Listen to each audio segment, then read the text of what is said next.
भारत के इतिहास में ऐसा पहली बार हुआ है जब इतने सारे देशों के विदेश मंत्री एक साथ एक ही समय पर इकट्ठा हुए।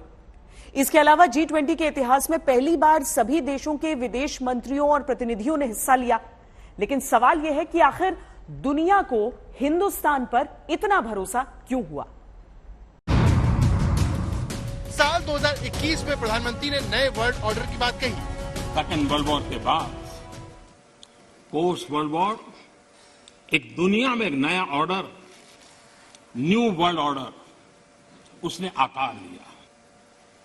पोस्ट कोरोना भी एक नया वर्ल्ड ऑर्डर नजर आ रहा है। साल 2022 में नरेंद्र मोदी ने फिर न्यू वर्ल्ड ऑर्डर के बारे में बताया। एक नया वर्ल्ड ऑर्डर एक ऐसा टर्निंग पॉइंट है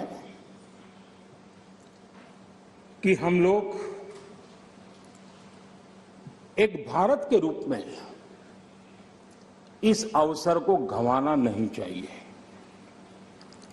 मेन टेबल पर भारत की आवाज भी बुलंद रहनी चाहिए। साल 2023 में प्रधानमंत्री न्यू वर्ल्ड ऑर्डर को लेकर लामबंदी करते हैं। In the last century we supported each other in our fight against foreign rule. We can do it again in this century to create a new world order that will ensure the welfare of our citizens.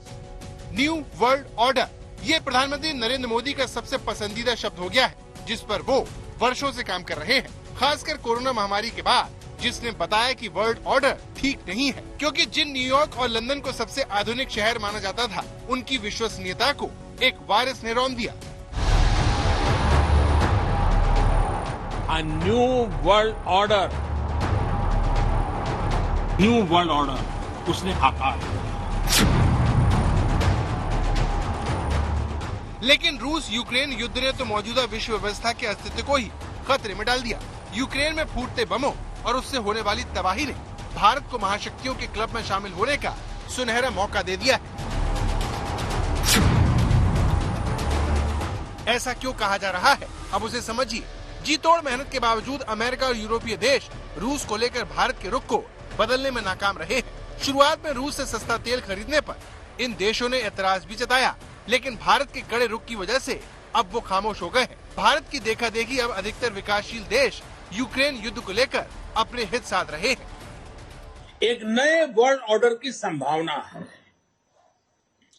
और इसके प्रारंभिक संकेत नजर भी आने लगे हैं। अब दुनिया के लोग भारत को अधिक मजबूत रूप में देखना चाहते हैं।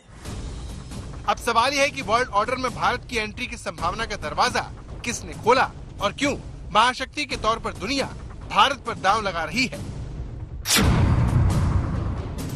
इस कहानी की शुरुआत कोरोना से हुई, जब सारी दुनिया ने सबसे बड़ी महाशक्ति को इससे पस्त होते देखा। कोरोना में अमेरिका खुद को संभालने में ही उलझा रह गया और सुपर पावर होने की जिम्मेदारी से चूक गया। वहीं यूक्रेन युद्ध ने रूस को आर्थिक और सैन्य दोनों मामलों में थका दिया। चीन भी वर्ल्ड ऑर्डर को बदलना चाहता है, लेकिन उसकी नीयत पर सबको शक है। उससे भी बड़ी बात, कोरोना ने उसकी कमजोरी जग जाहिर कर दी है। जिस चीन को परफेक्ट मशीन समझा जाता था, वो मेड इन चाइना माल जैसी चालू निकली। वहीं भारत ने दुनिया भर में कोरोना की वैक्सीन बांटकर एक जिम्मेदार महाशक्ति के रूप में खुद को स्थापित करने की ओर कदम बढ़ा दिए। कोरोना के दरमियान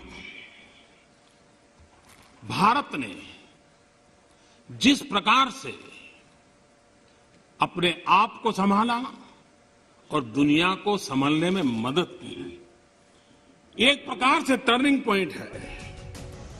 दुनिया भर से मिलते संकेतों का असर है कि भारत पहले से ज्यादा आत्मविश्वास के साथ अपनी बात समझा रहा है। यूरोपीय देशों को आईना दिखाने से नहीं चूक रहा। You know, somewhere Europe has to grow out of the mindset that Europe's problems are the world's problems, but the world's problems are not Europe's problems. That if it is you, it's yours. If it is me, it's ours. अब सवाल यह है कि दुनिया भारत की तरफ क्यों देख रही है? तो इसका जवाब भारत में होता विकास है। दुनिया के बड़े बड़े देश मंदी से जूझ रहे हैं, तो वहीं भारत दुनिया की सबसे तेजी से आगे बढ़ती बड़ी अर्थव्यवस्था है। वर्ल्ड बैंक का कहना है कि भारत 8% की जीडीपी ग्रोथ से विकास कर सकता है। वहीं IMF का मानना है कि मंदी से जूझती दुनिया में भारत ब्राइट स्पॉट बना हुआ है, जिस पर रेडालियो जैसे बड़े निवेशक भरोसा जता रहे हैं।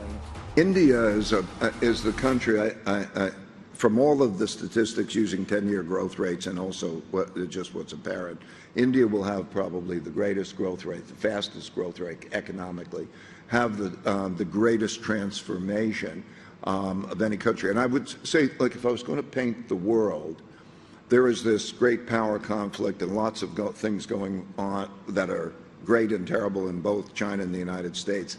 And then there's the countries that are not in that, the neutral countries. When you look at India, it's an advantage. Switzerland की अमीरी की नींव विश्व युद्ध में तटस्थता की नीति ने डाली, जिससे वो वर्ल्ड वॉर के विध्वंस से खुद को बचा पाया।